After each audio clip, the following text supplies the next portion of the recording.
Nasib Karo Ops Polda Sulawesi Utara diduga aniaya anggota Polresta Manado, kini dilaporkan. Kepala Biro Operasi Karo Ops Polda Sulawesi Utara, Kombes Pol Wawan Wirawan, dilaporkan atas dugaan kasus penganiayaan.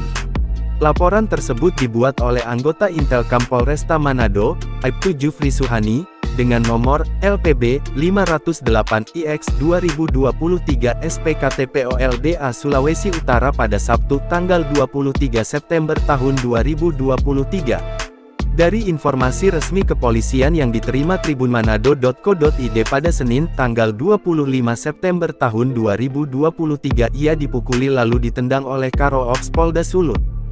Hal tersebut terjadi saat Aibtu Jufri Suhani sedang menyelidiki penjualan mainan anak yang diduga ilegal karena tidak memiliki logo SNI, Kamis tanggal 21 September tahun 2023 malam, di dalam gudang milik toko SGP Toys yang beralamat di Jalan A. Maramis, Kecamatan Mapanget.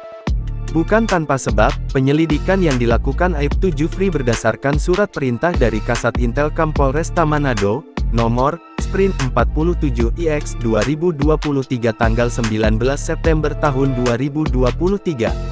Saat melakukan penyelidikan terjadi tanya jawab antara anggota Intelkam dengan kepala toko. Kemudian datang dua anggota Polda Sulut yang diperintahkan Karo Ops. Di situ terjadi pembicaraan antar sesama anggota terkait penyelidikan kasus tersebut. Tiba-tiba Kombes Wawan Wirawan datang ke toko SGP Toys.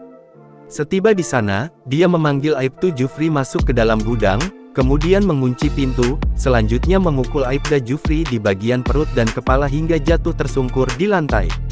Karo Ops Polda Sulawesi Utara Kombes Pol Wawan Wirawan mengaku sudah menyampaikan permintaan maaf kepada anggota Polresta Manado Aibtu Jufri Suhani saat setelah kejadian.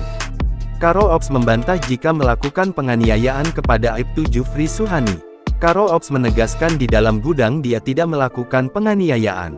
Tidak ada saya tonjok, tapi kalau ada laporan dugaan penganiayaan itu versi masing-masing, jelasnya.